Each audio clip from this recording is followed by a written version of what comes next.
Hello and welcome to the Last Word on Spurs. We are your multi-award winning Tottenham Hotspur podcast. And of course, we are your European finalists. If you're with us for the very, very first time, you can find us on iTunes. We're on Spotify. We're across all major audio platforms. We're, of course, on X.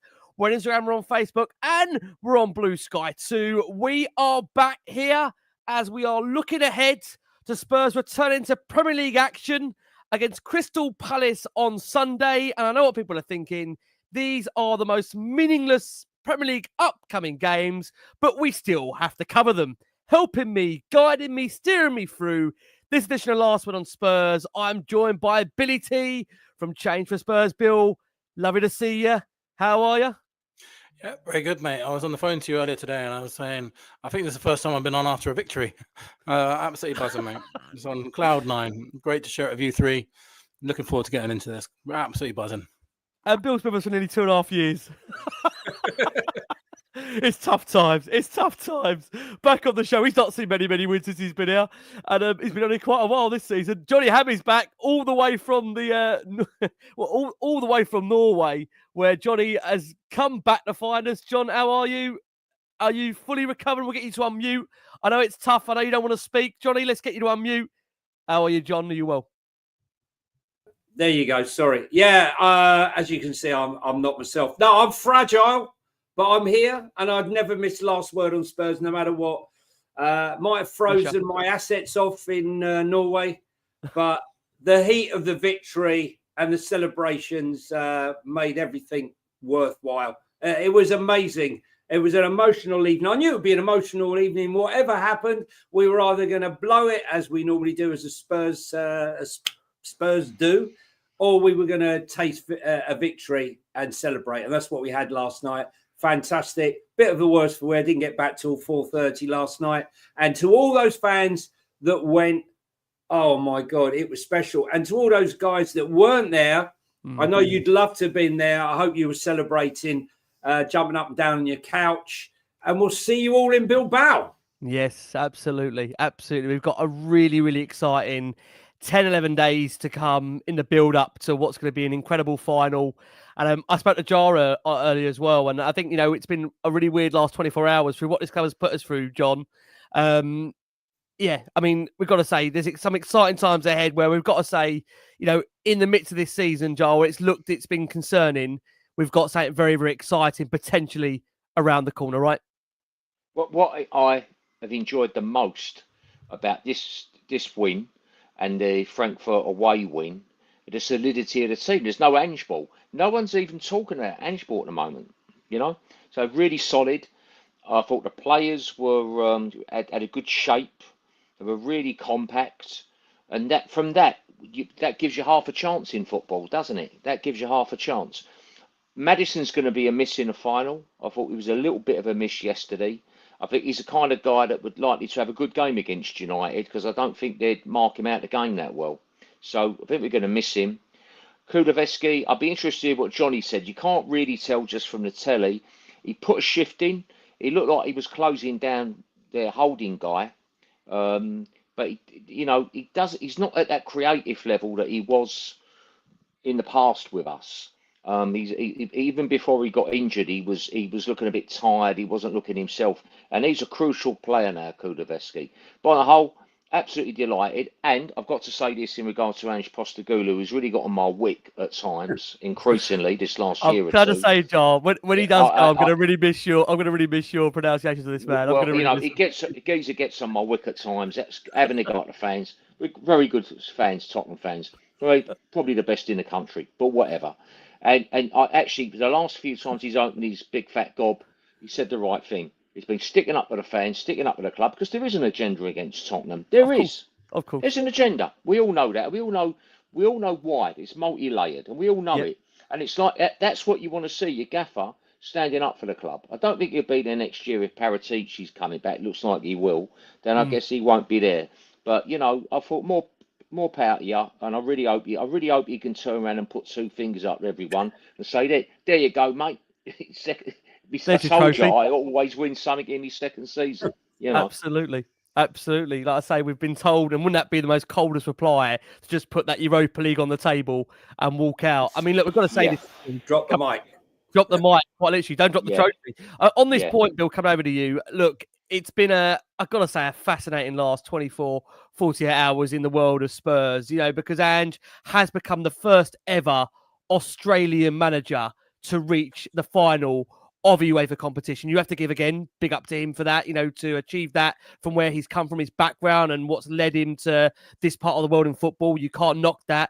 And he is actually the first manager since Mauricio Pochettino back in 2019 to steer Spurs to a European final. It was also the first time Spurs have won back-to-back away games in a major European competition since 2013. That just shows you and reinforces how poor Spurs have been away in Europe, but again, kind of solidifies the fact that we've said there, Bill, how good this last few weeks have been in Europe for Tottenham, away at Frankfurt, away at Bordeaux, and how Spurs have managed. And Ange Postecoglou has tactically really done ever so well in how he's managed these last couple of games to steer us through to this final, Bill. Yeah, for sure, man. I think what Jar was talking about earlier, this was a different kind of performance from us. He seemed to put two holding midfielders in front of the defence. Again, the fullbacks weren't really inverting; they were staying wide, which helped us a lot.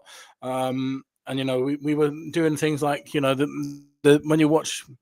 I'm sure everyone's been watching the Champions League this week. When you watch those really big teams like your Inters, your PSG, just smart game management. Frustrating the team. Vicario taking a bit extra longer on free kicks and goal kicks and stuff like that. And that kind of stuff has been so lacking from Tottenham over the years. We've been so fragile and so naive at times. And it was just like, we haven't seen this from Tottenham for a very long time. I know, obviously, some people will then question, why can't we do that in the Premier League, in some of the big games? And that's probably valid criticism. But I think I speak for everyone right now, and I don't really care anymore. Everything is all in on this game. The last week or so, month or so, and these two away games has really helped to build that connection back, which we've lost for a long time. It seems like everyone's pulling in the right direction now. And, for the first time in a very long time, it's good to have a football club that you're proud of again. Because, my God, if anyone deserves it, it's us as a fan base. Yeah, I totally agree. And I do honestly think, for this season, this will be for the fans that, I've seen and experienced some really, really difficult points of this season. And, to win a trophy in what has been, I say, a challenging, tricky season, all the power to the fans, all the power again. You've got to say to Ange in the way he's managed this. And, Johnny, you said actually, opening up that you were concerned. Like a lot of Tottenham fans would have been concerned going into this second leg and how Spurs were going to approach it. But to be fair, you have to say Spurs, I don't think it was actually a time in that game, and listen, you're in that stadium, so it'd be intriguing to get your feeling on it, whether you was actually ever nervous really at any point that we were going to blow it, because, we started so powerful, we were aggressive with the ball, there was a sense of composure about the way we played, we really, I think, managed that game ever so well. I mean, is that your kind of main takeaways as well from being there and seeing the game live at the time? Were you also quite calm, or was there an air of concern for you? And we need Johnny to unmute. Look, Johnny's not been on here for many, many wins, so we can't believe he's talking about a win. Sorry, I told you to unmute. Listen, historically, I think the older fans like myself and Jar, we've gone through so much disappointment in cups, where games where we thought we were going to win and we haven't, and we've thrown away victory, at the last minute. And I think we've had so many years of this, that there was just this feeling that could something go wrong again? It's just historic. But let's be honest, right? They're really, the level they are is maybe top of League One, middle bottom Championship level, really, when you look at it. They play well together as a team, but I don't think we were troubled last night. I thought it was a professional performance. And I've said this for the last few weeks now. If only we'd played this pragmatic style a few weeks ago, where it seems to be that, if you put in the holding midfielders in and you're more solid with Romero, Bentancur and the likes, they're going to be hard to break down. And I think it's crucial when we go and play Man United with no Bergvall and no Maddison, if we go creative and we go, to go out and be progressive and attack them, I think we're going to be in trouble. That's why I feel that we have to be pragmatic.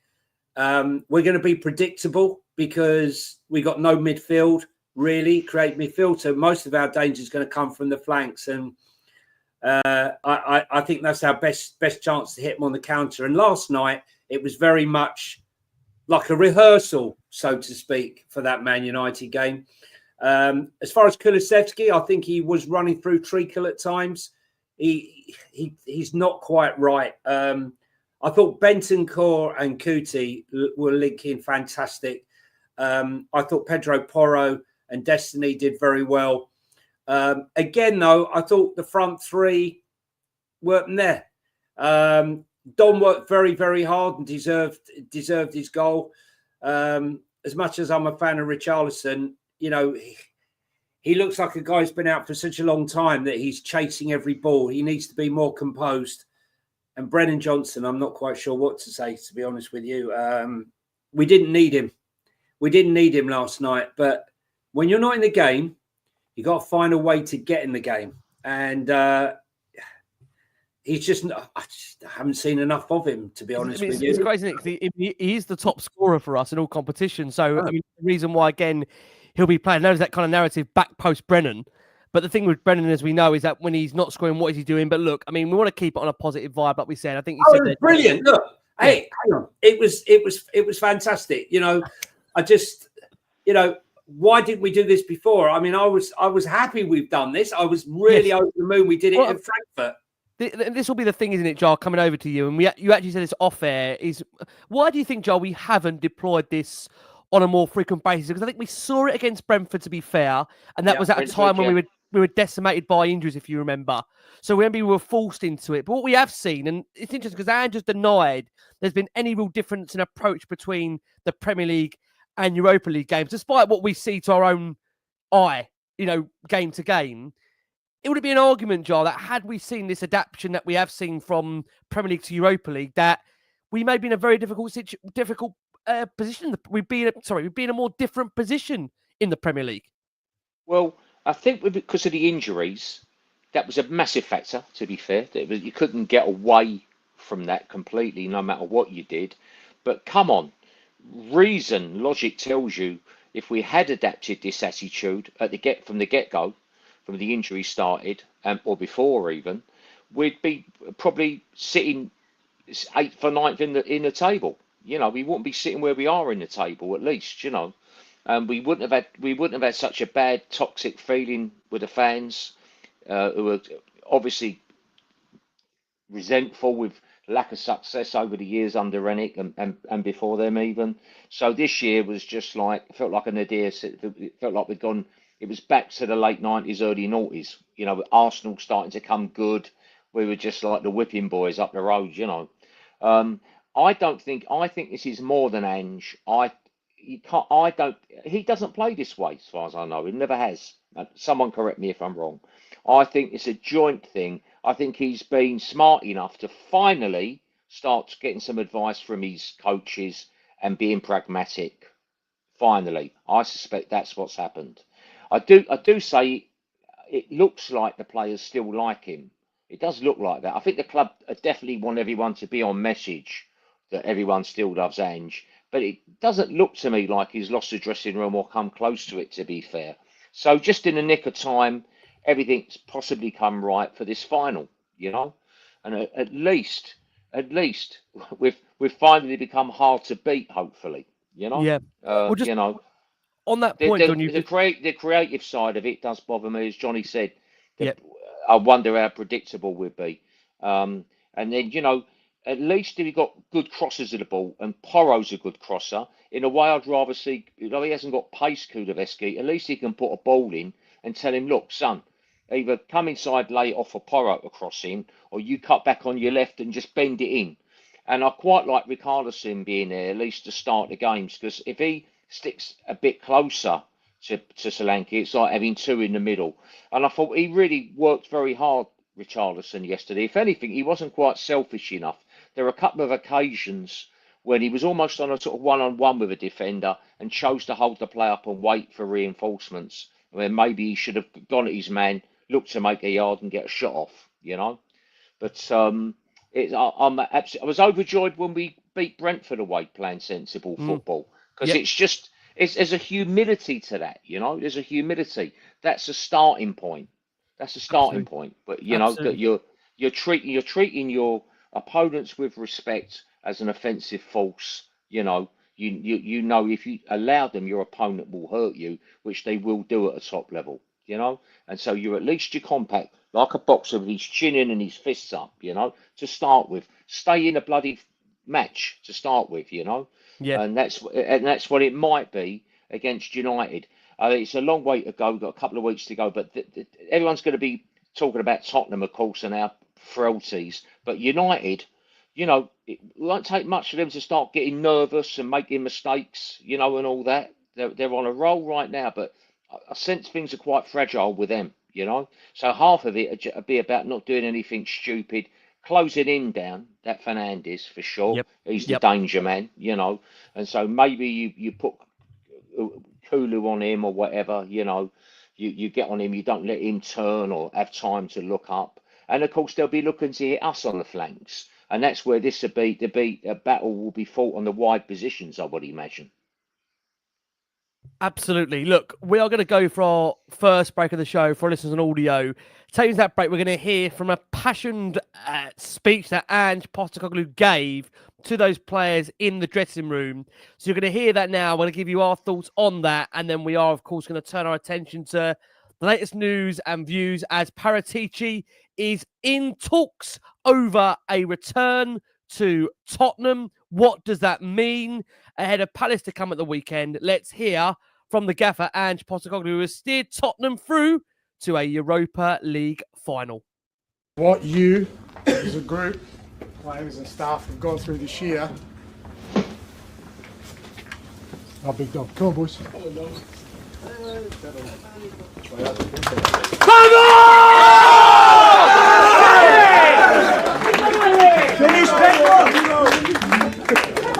Hey! Shush, right. As I said, what you've gone through this year, let me tell you, I've been in this game a long time, I'm very experienced, I've experienced it all, but I'm so proud of how all of you have just stuck together. Yeah?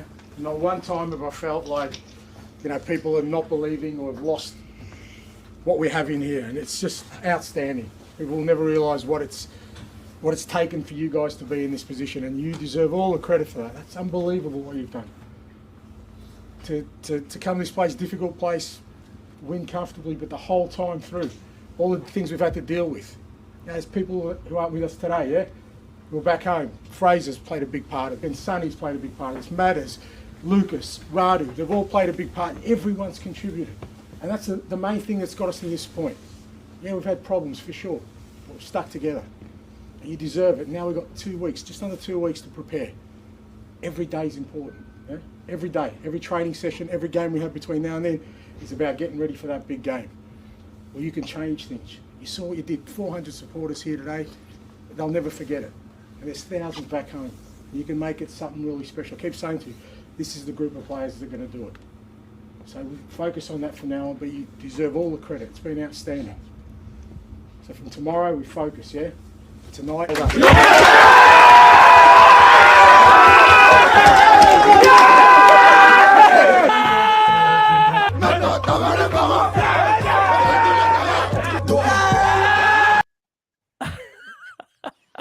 Crazy scenes in that dressing room. Ange Postecoglou there with an impassioned speech to the players. You know what, Bill? I don't know if you feel the same. If I could somehow erase all of what I've seen domestically this season with Tottenham and just have that to look at, it would be very hard to not feel a connection towards Ange Postecoglou in terms of the way in which that dressing room really felt they were with him in that moment and were listening to him.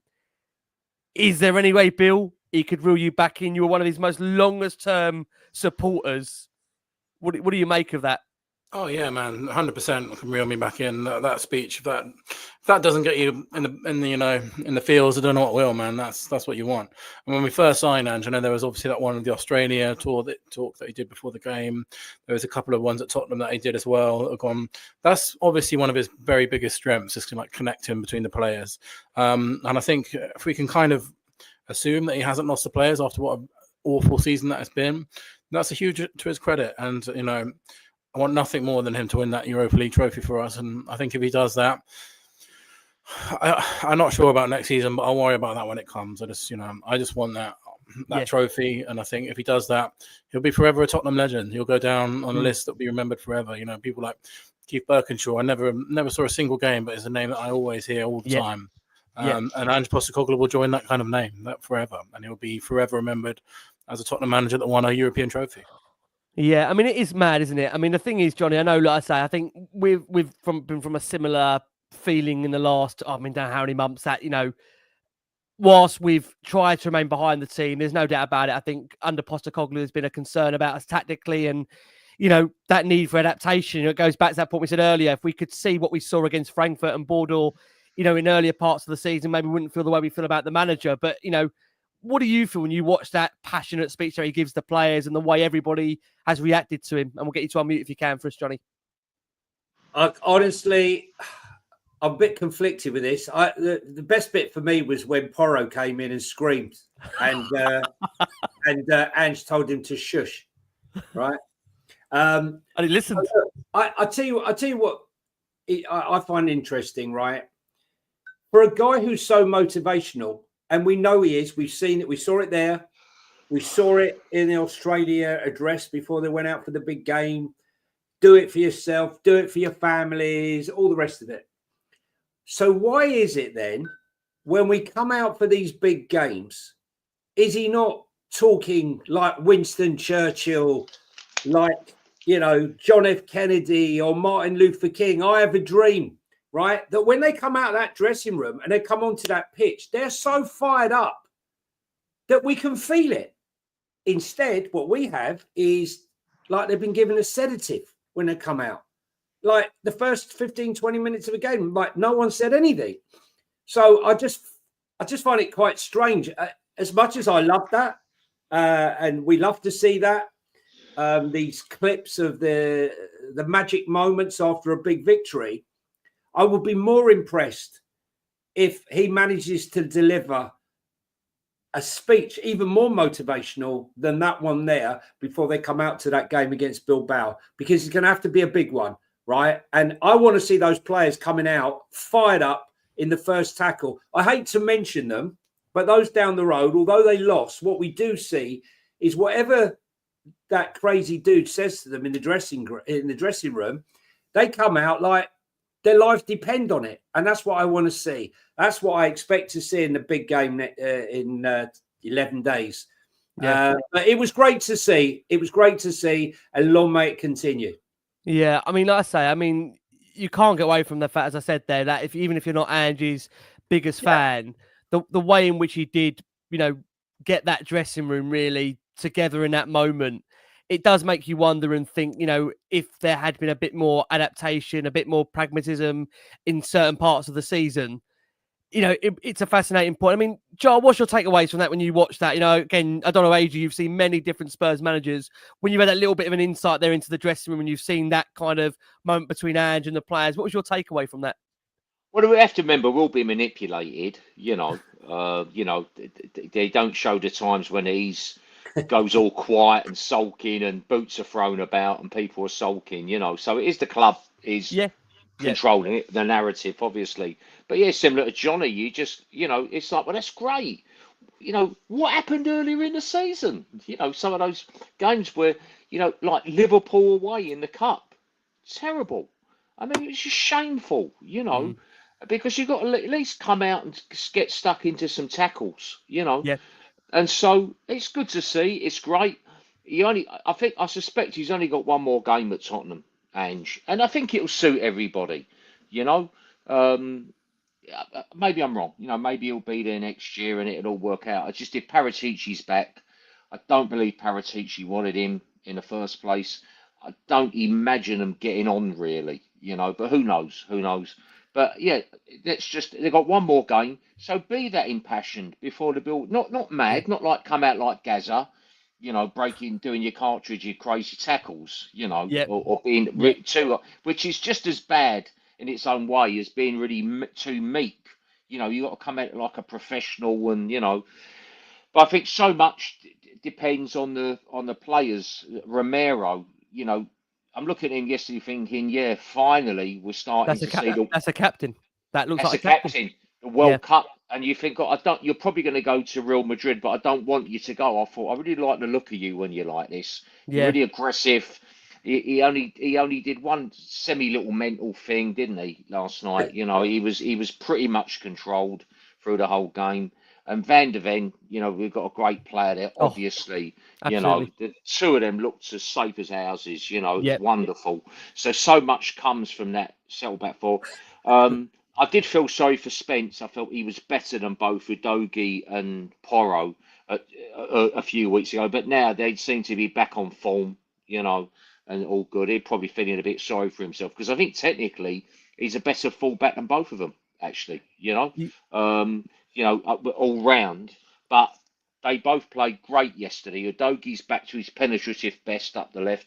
Porro's got a lovely right foot. This is one thing without Maddison being on the pitch. He gets to take the free kicks and corners, which is probably no bad thing. There was one pathetic corner. He didn't beat the first man last night. But on the whole, I thought the free kick was really good. It was another yard towards the post. It goes in that, Absolutely. So he's great free kick taker. Bentancur, Bissouma, I'd given up on him. Because I thought it was a great sign. I was really excited when we got him in from Brighton. And then he just never really started firing on all cylinders. Finally, he looks like he's coming good, with Bentancur. They look really good, really solid, Attacking wise yesterday, at times that if Frankfurt, we just don't, when you compare to the proper elite teams, make the most of transitions with the accurate passing and speed in the transition and belief in the transition. Do you know what I mean? As a team, but I guess that'll come hopefully in the next few training sessions. I thought that what I liked yesterday, you're not up on a halfway line. It's not mad. They're not playing too far up the pitch. So they're quite compact, but they were really pressing pretty much together. For me, the press could have been better, could have been a little bit more urgent at times, just that yard more urgent, but still pretty good. They were pressing together. There's times this year I've just seen poor old Solanke pressing on his own, which is pointless. It's just pointless. If there's only one of you going to press, don't bother. What did you think of Psycho Brennan Johnson's tackle? I thought he's been coached now to be a little bit tougher in the tackle by Cuti Romero, and obviously his first lesson went a bit awry. And I thought, that must be Cuti. I thought that must be Cuti. I mean, I love a little bit of spitefulness. I must admit, I do like a bit of spitefulness. And I must admit, I just thought, is that Johnson? Yeah. Did Johnson do that? I know. Quite right. I know. But I don't. I mean, I must admit, he put a shift in. Yeah. But he's a tapper. He gets those balls at the far. He gets those goals at the far post, and he got that lovely left foot goal the other week. To be fair, and he just guided it in. But a lot of the time, I mean, you know what? I personally, for the final, it's a long way away, a couple of weeks away. I would play, even through his lack of pace, I'd play Kulu out there and get him to get the ball in, and I'd play Sarr. I'd play so it's more like 2 sixes and a number 8, I agree. Basically, that's what I'd go for. Johnson's a guy you might want to just bring on as a sub, maybe when you I don't know. That's just my view. But I had some doubts about Solanke. I think I've described him as bread and butter, but it's like pretty good bread and butter at the moment. He just needs a service, John. I think he just needs. I think if that guy gets the service, he can show he can finish chances. And to be fair to him, you know what? £65 million striker. Proper number 9. These I can't two goals. The performance yesterday. Yeah, I mean, for me, I describe him as a player over the 2 legs that I've seen for TalkSport earlier. Look, guys, I want to ask if we can just give an update of where we are. There's quite obviously a lot to cover in the show, but I want to come to Bill next because Bill, as you know, as obviously a part of change for Spurs, there's been a lot going around with regards to how, there's a scheduled protest for the weekend and how that's going to be navigated on the back of Spurs, of course, reaching a Europa League final.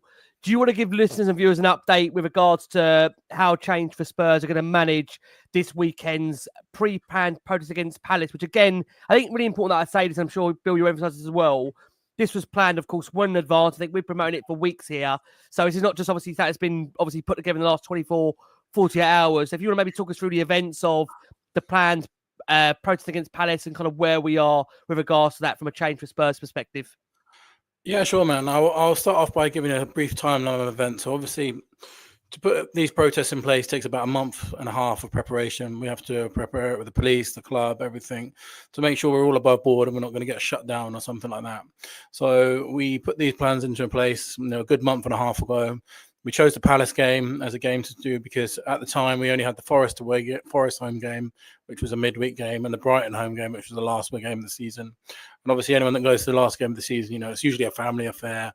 The players bringing their kids out onto the pitch and stuff like that. We didn't really feel like that was maybe the appropriate time. And at the time, we still had 2 legs to go versus Frankfurt, and a potential semi-final, which at the time everyone thought was against Lazio. And the Europa League final seemed like a bit of a distant thing, and then, particularly if our league form so bad.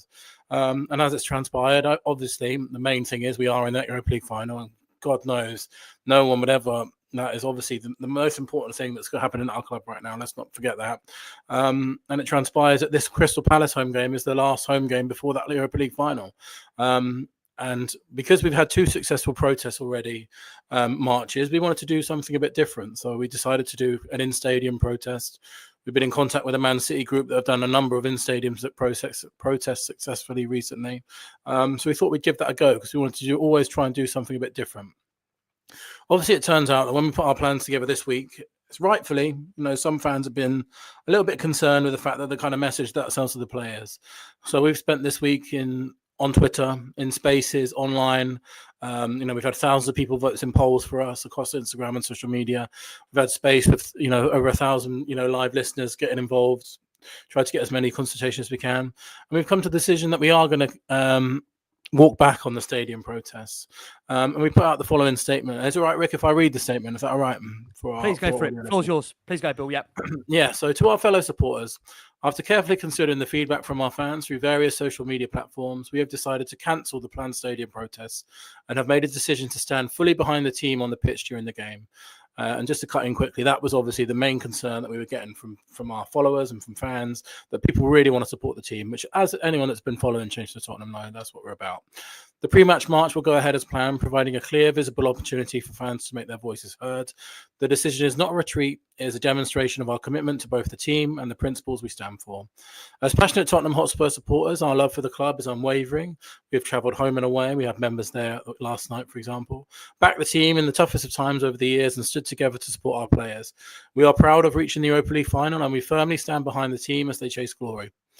But our love for Tottenham Hotspur goes beyond one match, one trophy, or one season. It is about the long-term health and ambition for our club. For over 2 decades, we have seen a pattern of mismanagement under Enoch and Daniel Levy, a model that prioritises commercial gain over football success. We protest because we believe Tottenham Hotspur should be more than a business. We believe it should be our voices deserve to be heard. High ticket prices, a world-class stadium used much more for concerts for building a winning team, constant managerial changes, and zero transparency from the board. These are symptoms of a club where the fans are treated as customers, not stakeholders. We march because we want a Tottenham Hotspur that aims for greatness on the pitch, not just commercial gain off it. We march because we love this club. Support the team, challenge the ownership, demand better, change for Tottenham. Bill, thank you so much. And I'll let you pick up on that point. I know it's been a very, very challenging week because again, just looking at it from the outside and looking in, I've been at all the protests to date. And it's a very difficult situation that it's almost a damned if you do, damned if you don't, right, Bill? Is it fair to say? Yeah, exactly that, mate. Because obviously we've been umming and ahhing. It's been a really difficult situation to navigate. And I just want to reiterate the point that we're just a group of season ticket holders. We're not media trained. We're not professionals by any stretch of the imagination. We're just a group of fans that go to game that want to cause better for our club. So it's not been easy to navigate. We're going through a situation that, is every fan's dream at the moment. And as everyone knows, our football club has a habit of putting you in the most ridiculous situations, as it has done again this year, putting us in the Europa League final when we're sort of 16th, 17th in the league. So it's not been easy to navigate. But one of the things we wanted to make clear is we're not going away just when things are going well. We're not just here to protest if things are going, badly. We're here to demand better from our football club at all times. I think one of the biggest problems of ENIC, as I said on the show with Lee the other day, is they don't push on when things are going well. They never take that final step. So we're going to be protested until we get a football club that maintains success and one that fans can be proud of long term. That's all we want. We just want a successful football club that fans can be proud of. And until we get that, we will keep going. So we thought about the messaging that, not protesting at all and walking back on the process completely sends. And we've decided we will still be protesting during the match against the ownership, against nothing else than the ownership. And we hope fans understand that we are fully behind the players and that will always come first. Bill, thank you so much for that clear, concise update, which I think gives everybody some clarity in relation to that situation. And again, just to reach that point, obviously I've got to know Bill over time, very, very lucky, a lovely, lovely guy that only wants the best for Tottenham Hotspur Football Club. And as a group, they've worked so hard, I think, to maintain the standards. And I think that's a really important point that, we are on the cusp of maybe winning our first trophy in near on 40 years. I think, what can't be levelled is there is going to be that support for the players, for the manager in the build up to that final, which arguably right now is the most important thing. And, at the end of the day, what we all want is the club to be successful, and providing that we maintain those standards and we have those standards in place. I'm sure, Bill, you'd agree if we have those standards, there'll be no need to protest, right? That's what we want, is those standards to be adhered to. We're not asking to go and be Man City, Newcastle, and to go and win 5 Champions League in a row or anything like that. What I will point to is the Pochettino era, when we were competing for the league, competing for the Champions League regularly. You wouldn't dream of fan protest then, would you? Because everyone was behind the club. The club was fully united. We had league campaign after league campaign. We were actually challenging for the top honours. That's all we want. We were promised that in the new stadium. We haven't been delivered it. So until we get that, we will keep being there. We will always be there. And we will keep putting pressure on for the fans of this club who deserve better. Bill, thank you so much. Really appreciate that. Right. From that news to... Can I just say something? On, I think where I'm sitting, I think the protests have already had some effect. I would suspect, no proof of that, of course, whatsoever. I suspect this made Levy think maybe it's a good thing for me if I at least appear to step back a step or two and allow the likes of this Vivek guy coming in, who was at Arsenal, but supposedly, according to Henry Winter, he's a good guy. And Paratici, who to me, Paratici coming in would be the most important signing we could make. More important than any individual player, in fact. I think he's a good operator, and I suspect Paratici would be saying, right, will you now give me more control, the kind of control that I had at Juventus, within reason, within a budget. Yeah. I suspect these kind of changes would not have happened unless there'd been vocal protests already. Well, just on that point, John, sticking on what you've just said there, just so I bring everybody up to date on that news that has broken to us over the course of this weekend, is that Tottenham are in talks with Fabio Paratici over our return. Those sources close to the situation have expressed caution by insisting a full agreement for the Italian's return is yet to be finalised and may take a while longer to be reached. Johan Lange is expected to stay and play a lead role in talent identification during the transfer window, despite a possible return of Paratici to Spurs. What happens against Man United in the Europa League final will likely have a bearing on how Tottenham will approach the summer transfer window. Victory would book Tottenham, of course, not only Champions League qualification, and subsequently open numerous doors to Spurs that may have otherwise stayed closed in terms of the finances. And that update being shared by the BBC closes on the fact that Tottenham are still having a number of managers on that shortlist that they're currently looking at. They do include Thomas Frank of Brentford. They include Marco Silva of Fulham and Andone Iraola of Bournemouth. And finally, the manager Spurs are coming up against this weekend against Palace, Oliver Glasner. That is if Postecoglou is sacked. But again, we've got the full focus now of 8, 9, 10 days to get behind the team, get behind the manager in a crucial period for the football club. Well, again, I'll reiterate that point. And Postecoglou could be one of a very, very small select group that could win Tottenham a European trophy for the first time in over 40 years. Whether people like it or they don't like it, he would become one of Tottenham's most successful managers in the club's modern history. You can't get away from that. And that is certainly the case. And like I say, we heard Ange's passionate speech that he gave to the players. There's been a couple of links in terms of transfer updates to share with you here on this show. There's been news that Tottenham are potentially eyeing up Brian MBUEMO of Brentford in terms of on their summer shortlist. We understand Liverpool and Newcastle are also believed to be keen on MBUEMO and Antoine Semenyo, who is also a target for Manchester United. So one to keep an eye on there. There is still reported interest in Richarlison from Everton, although David Moyes has come out over the weekend in his press conference and insisted there is zero truth to the story. Richarlison, to be fair to him, has worked ever so hard in the recent weeks. He's been back in a Spurs shirt. So I'd say these stories are really an eye to kind of keep on between now and the summer. But it is bizarre that we're in this situation, guys, as we go to this last break of the show. We've got Jack from the 5-year plan of Palace. That this is a very, very weird time to be having Premier League games now because they do feel almost like maybe training matches ahead of the Europa League final. I mean, Bill, have you known a time like this where these upcoming Premier League games, I don't think any of us want us to lose in these games because, you know, we've all won enough defeats this season, but is it fair to say that there'll be, you know, less of any real kind of significant pressure being put on the group, given what is at stake in 10, 11 days' time and the fact Tottenham could win, like I say, a European trophy? Oh, God, yeah, for sure. I mean, it was kind of visible when we were in the sort of quarterfinal, semi-final, even the last 16. You know, we were kind of thinking as fans, Europa's a priority, but now we're in the final. That's just 100% now. It's not even a question anymore. I'm not a single fan will care about the results of these Premier League games. I can guarantee you that. I think for me, the only thing that I want to see in these Premier League games is Kulusevski getting up to speed. I think he's looked worryingly off it at the moment, and without Maddison and Bergwijn, he's going to have to step up. So for me, that's the only thing I'm really looking out for is that can he get some match fitness and a bit of form come into place. I put Daniel Levy in goal for some of the games. You know, we can't risk any injuries. Get Donna Cullen on the pitch as well.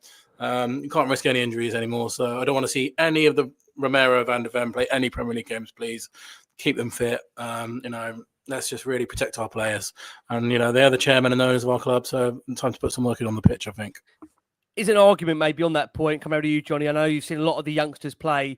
Would it be an opportunity to give the likes of a J.E., Olasise, Mikey Moore, these kind of guys maybe a start in these games in the Premier League? Is that how you see it? Or is that also throwing these players in unfair on them as players and their level, given maybe not Mikey Moore as such, but maybe those other players that I mentioned, the likes of a J.E. and Olasise? Would that be fair to give these players the opportunity now? Are we doing more damage to them in the future, or are we giving them a great opportunity to show us what they can do?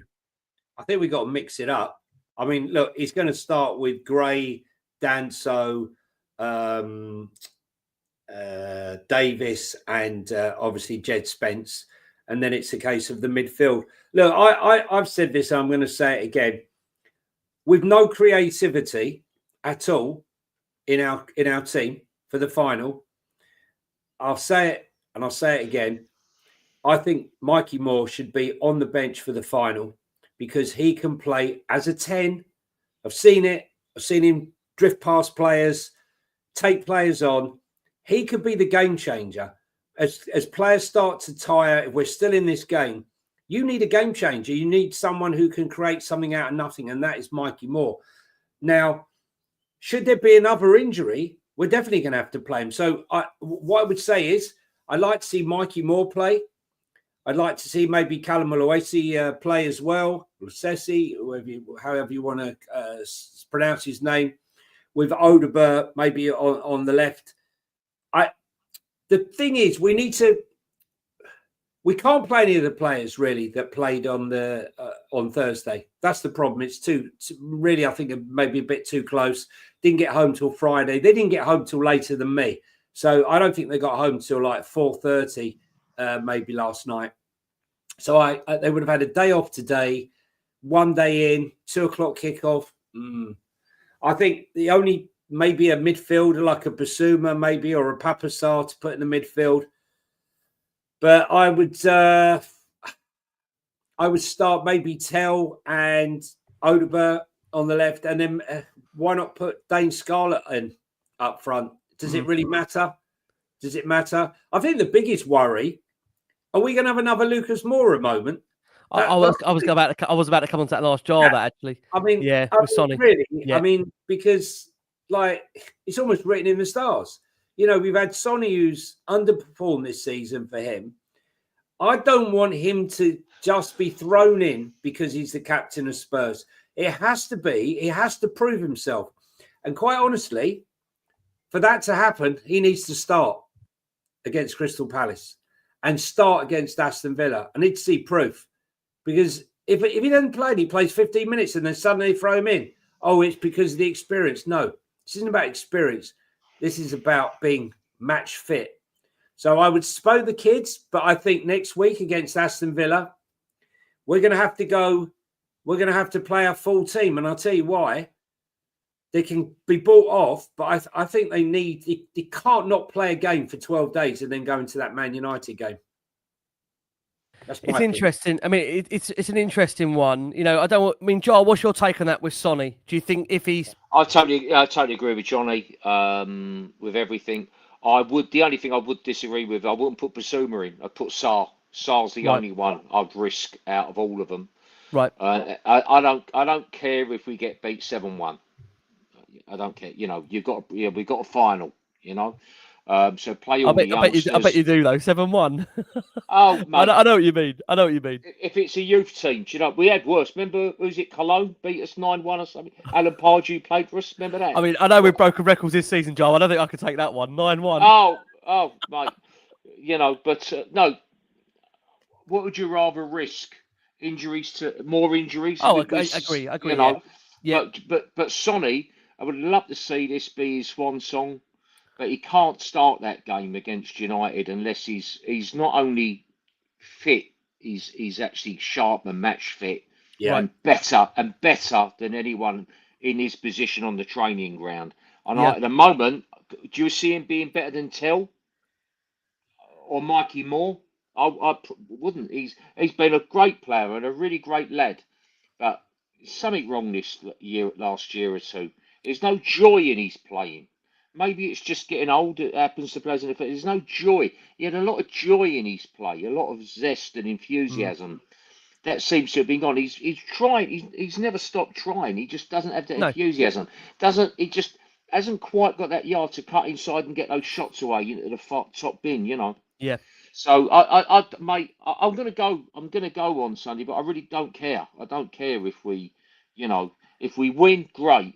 I just want to see some youngsters play and get some experience, you know. And it cometh the air, cometh the man. If you're not Mikey Moore, it might be one of the other youngsters who comes on and really does a job in that final. Yeah. You know. Ricky, can I just ask, you know, like when we talk about managers and who could replace Ange Postecoglou, for me, I want to get a progressive coach, but I really want to get a progressive coach that doesn't talk about embracing youth and progressing players. I want someone that actually practices it, you know, and Pochettino is that person. Xavi is that person. And I think it's imperative that we don't get a manager in who's about the self-preservation of his own name above the development of the club. And I think we've been subject to that before. You know, when I look at Oliver Glasner, for example, you know, someone like Mateta, who couldn't hit a barn door before he turned up 18 months ago. Now he's on fire. You know, Eze, the way where he positions himself now is different. Lacroix, who they bought in to replace Anderson, who they sold for big money. They bought in Lacroix from Wolfsburg, and he looks better than Anderson. Tarek Mitchell's playing better. Sarr, who, you know, looked like he was losing his way. He's got a hold of him and he's turned him. And I think it's important that we sign a manager that can look to improve. Because let's celebrate what's going on now, but I don't see progression apart from natural progression in Bergvall that this manager has developed, nurtured, improved in his time at the club. And I think that for me is the deciding factor. in him not staying for next season. Although I would congratulate him and applaud him should he go on and win it. Well, I don't think he goes on the training ground, Johnny, does he, as such? No. You know, so if you don't do that, how are you going to really see players and develop them? So, you know, that Glasner was a guy I liked the look of, and just another mate of mine, Ollie, massive Tottenham fan as well, that we chatted for years about all this stuff, and we both liked the look of Glasner. He was at Frankfurt, wasn't he? Yeah. When they played West Ham, he had that Japanese geezer out on the left flank. And he played free at the back, didn't he? There, he's looks a really adaptable. Just looks like a serious guy, you know. The one I like, it's not going to happen because there's quite a project going on there. But Scotty Parker, you know, I like. He wouldn't be anyone's mate. There's not going to be any PR kind of spin on things. But the other one, out of all the sort of Iriola, Silva, who's supposed to be off to the Saudi League, isn't it? I thought there was linked. He was linked there, but again, he's been strongly linked. I mean, bizarre timing again with links. I think that there was Damasio breaking a link that. It's all agents. It's all agents. And I mean, look, but the one I was going to say, the one out of them three, Thomas Frank, the three up and coming guys in the Premier League, Thomas Frank, Silva, and Iriola would be Thomas Frank for me. It's something I quite like. I resent his hair. Got to say, I resent his hair. I really don't like his hair. I think, fucking get your hair cut. I don't like the hair. Because I'm bald, maybe. It could be that. I just think he's too youthful looking. So I don't like his hair, but I think he's a good manager. You know, and he's practical. And he develops players. Yeah. He does. Billy and I quite like the Bologna manager, Italiano. Yeah. Football. You know what? I mean, I know. Again, I mean, look, I know we've got a summer of this potentially to come, but I think, like I say, in terms of Palace and the side we're facing, Palace also themselves, look, they've got a FA Cup final to look forward to. So, I mean, again, for them, they're in a situation where you imagine they're going to rest some players. I mean, Bill, what kind of sides are we going to see on Sunday? I don't really disagree now to call it a draw, both teams, and don't even go there. Save everyone, wouldn't it? I think we should just have the protest. We know what the back four is going to be, don't we? It's going to be Gray, Danso, Davis, and Spence. We know that. Yeah. Yeah, it's they're in a massive final. We're in a massive final. What a pointless game! What an absolute. Our final's bigger, Billy. We're European finalists. Certainly is. I mean, do you feel that with the fans inside the stadium? It's an interesting one. I mean, what would the fan mood, Bill, you feel be like inside the stadium for these couple of Prem games that we've got coming up? It's an it's a really weird situation. Do you guys remember that Huddersfield game right before the Champions League final? I remember that really well. It was like a really weird atmosphere. Not in the sense of negative atmosphere. It was just it was almost like we were sending them off into war or something, wasn't it? Like I think Lucas Moore got a hat-trick in that game, didn't he? Yeah, he did. Well. He did. And it was like there's just going to all the attention is going to be on the final. There's going to be no fan interest. It's just and one thing I do want to say as well, I organise protests against the club. I want new owners. But what a difference the last couple of games have made, where the club have actually started to make an interest in the fans. Agree. With the TIFO, they put flags out last night, as I'm sure Johnny will attest to. They've just started a couple of changes, haven't they? And that goes a really, really long way. And all we ask for as fans is just to be treated like a fan of a football club and not a customer. And the difference that it's made amongst the fan base, I think the atmosphere is going to be buzzing on Sunday, but for a very different reason. It'll be sort of everyone will be looking forward to the final, but. Just make this be a start of what the club are trying to do, and not just. When's the Villa game? It got moved. What Friday. It's now a week. Yeah, now a week Friday. Now that's when we have the under 14s. They were very proud of their scarves last night. Some lost them. Mine's somewhere in Bodo. I just came home with a Bodo scarf instead. But look, I thought that was a change for Tottenham scarf. That's all. Yeah. Listen. Sunday's BE day, and maybe Ange Postecoglou should, use one of his speeches before they go out. Whatever the cost may be, we will never be defeated, and that's what he should be saying to the boys when they go out on Sunday. But hey, boys, just take it easy when you go out against Palace. It's a really So weird one, we- isn't it? I mean, look, we all want to see the team. No one likes seeing their team lose, but I don't think I've ever seen a situation where we've got coming up now. I'll just send a bunch of youngsters out and tell them to get their foot in. You know, that's simple. We might have a star is born. This is the thing. It's Very true, this as everyone well. says that the players are not good enough. And I say, until you put them in that position, how will you ever know? That's Ajay, right. Ajay, he came on. Oh, he's not good enough. He come on, score a goal. Callum Oluwesi had a fantastic game. Yeah. Mikey scored. Maybe you're right, Johnny. Maybe this is an opportunity for a promising youngster to shine. Come of the air, come of the man. Love that, For John. me. Yeah. Love that. Let's You know what close. I keep thinking Go about on, as well is I said it on the show on Wednesday as well. If we do win it, imagine those youngsters that scored on that day, they'll have a goal that contributed towards Tottenham winning the Europa League. That'd be so special, wouldn't it? Absolutely. 3 academy players scored that day. Yeah. Scarlett, Ajay, and Mikey Moore. Yeah. They would have scored in a Europa League winning run, and that to me that's everything, isn't it? Really. Oh, it'll be incredible.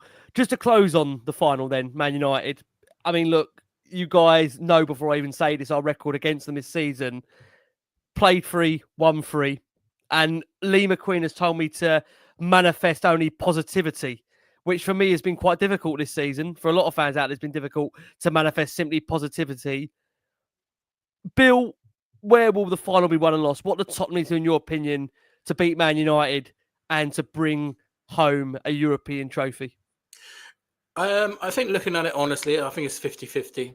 I think Maddison and Bergwijn is a big loss for us. I think the teams are about similar. The one that I really worry about is Fernandes. I think he's an absolutely outstanding player and he's carried them this season, really. They'd probably be, right in the mix of that relegation fight without him. God knows they're bad enough with him. So that's the danger man I worry about. I think realistically, we've got as good a chance as anyone to beat him. We beat him 3 times this season.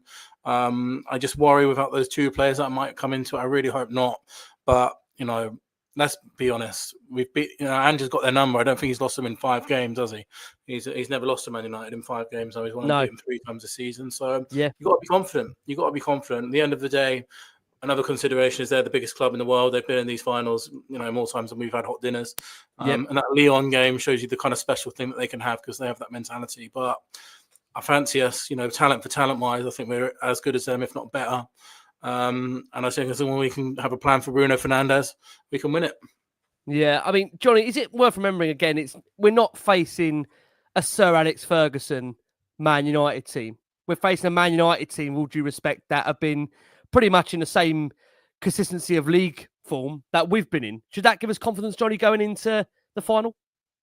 I think they're a better team than the team that I saw us beat at Old Trafford earlier in the season. Amorim has got them playing better. Also, Mason Mount's come back now after all these injuries. Even Maguire's is up for it. Look, I've got to be honest with you. If Bergwijn and Maddison were in, I'm not even worried. But they're not. And that leaves us with a problem. Like I said earlier, when you have no creativity in the middle of the park, what does Amorim have to concentrate on? And he has to concentrate on one thing or 2 things, really. The flanks, the runs of Porro, or on the other side, Richarlison or Tell, and the delivery of Pedro Porro at set pieces and free kicks. That's it. Whereas if you've got a creative midfielder, you've got to think of all of those things. So I think the only way for us to win this game, if we're not going to do, like I said before, which is bring in a Mikey Moore to play the last 20 minutes and play as the 10 and be creative, throw a spanner into the works, something they're not expecting. If we don't do that, then the only way for me to beat Manchester United, forget about the rest of the results, they're totally irrelevant to the final, right? Totally irrelevant, right? Yep. It's 90 minutes. We've seen small teams beat giants in one-off games. We have to pack that midfield with ball winners, which is why we have to play with Basuma, Benton, Core, and Papa Sarr and Kulu, maybe, or Kulu on that flank. But as long as we've got the Cuti Romero and we got the back 4 that we know is solid, and the experience we got there, we got every chance, because I think they will struggle to break us down if we play a compact counter-attacking game. I really do. If we go gung-ho and suddenly we think we can play expansive handball without those players, we're going to get cut open with Mason Mount and things. But I think if we grind it out and we give Man United some of the shit that Bruno likes to give, a bit of rough play, the elbow here, Bentancur's capable of it, Richarlison's capable of it. These guys have played in all the big games, okay? Cuti Romero's played in the biggest of them all. So I think those are the guys that are going to get us through. So that's how I see it. Play pragmatic, get them on the counter-attack, put Mikey Moore on the bench as that element, or do something else. But we need someone who's going to drift past players and win free kicks or potentially win a penalty other than playing horseshoe football. I thought we looked a bit blunt. If I'm brutally honest, against Bodo, we looked blunt against a poor team. John, we won. We won. A friend of the show, George shared a stat last night saying in the 20 games that we've had the back four and Vicario playing together, we won 15 of them and lost 3. So I think having that back four and Vicario is massive for us. Massive. Yeah, it is massive. You can't get away from that. Jar, let me close with you, Jar, on Man United. How do you feel about that game? How do you feel about it being in the final? It matters to me. When I'm about up north on a Thursday, I meet my mates down the Caff, and they Albert Morgan, he was the kit man at United under Fergie. Yeah. There's Dr. Mike, the doctor. He weren't there Thursday, but he was the doctor when Fergie was there, and Mike was the main chef there. And the other two, Andy, Steve, all United, diehard. So last night I got a declaration of war from them on the WhatsApp group, So this one really matters to me, But I know they're a club they've had their turmoil. They're not a happy camp. They're really not. And it wouldn't take much for their heads to go down in a final, I think, for their fans, certainly for their fans to get uneasy and get edgy, I don't see any other way to play it, but very sensible, a war of attrition. As Johnny was saying, the lack of. I woke up today thinking about a lack of creativity. There's no one there, to be creative as number 10. Maybe we can turn that into a virtue, where it's like, because I've seen us struggle so much to be creative this year anyway, that maybe it's just like, okay, we're not going to do that. As I say, I personally would go with Sarr. I'd have like 2 6s and an 8. I would go with Richarlison to start the game if he's fit. So that when you got dead balls, in your area, you can defend. You got 2 good headers along with your centre halves to head the ball clear. Yep. And you then got loads of threat from corners. And what I'd be doing, working on them set pieces. If it's good enough for Arsenal, it should be good enough for us. I think I'd probably go with Kuleveski out on the left just to get balls in. But if not, I worry about him. Odegaard, I think looks promising, but a little bit too much is made of him. Mikey Moore looked to me to be the guy that's really got a trick in him. So he could, why not start him if he happens to be in form and up for it? Start him, but not for a 10 for me. I would have him out on that. I'd have him out on a flank, But he can play on the right as well. I doubt very much that'll happen. Hopefully he'll be on the bench. But, I guess we're going to see Johnson out there. That bothers me because in these sort of games, it's just a guy making up the numbers. He hasn't got a trick in him. Yeah, but I mean, when he came from Forest, I thought he was a really athletic runner. I've only ever seen him kind of, do 50-yard sprints. I think once or twice all the time he's been with us. He just plays his little part in triangles.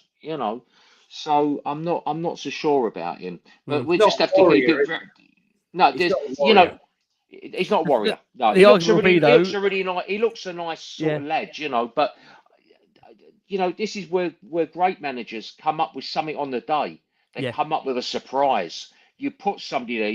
You push Bentancur or something. You do something surprising. Bentancur becomes like a number 10, and he's a very elegant player who's can be creative. I doubt that would happen, but out of desperation, There's got to be some other solution to this, Yeah. other than just lumping the ball in from the flanks, I agree. It's going to be a fascinating next 9, 10, 11 days because you do feel maybe places up for grabs. There will be that conversation that rabbles on with regards to Heung-Min Son. Will he play before that final? If he does, what does that mean for Tottenham?